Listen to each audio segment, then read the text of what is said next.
friends, this is El Caminero, Borongan City. Once again, I would like to share you the other extending program of Borongan City at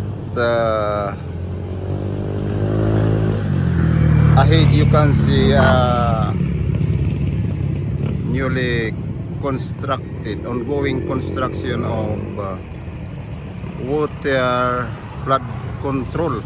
This is a flood control going to the upstream barangay.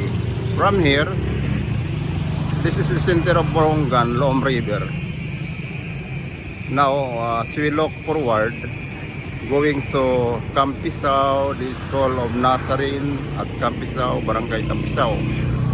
Going to upstream barangay in San Mateo and San Gabriel, San Jose, Siha. So this project, my estimate is around 2 kilometers. Only my estimate.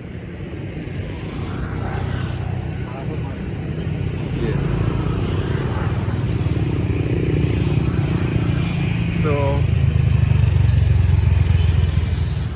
as I told you before, this is the river park, Borongan Waterfront River Park.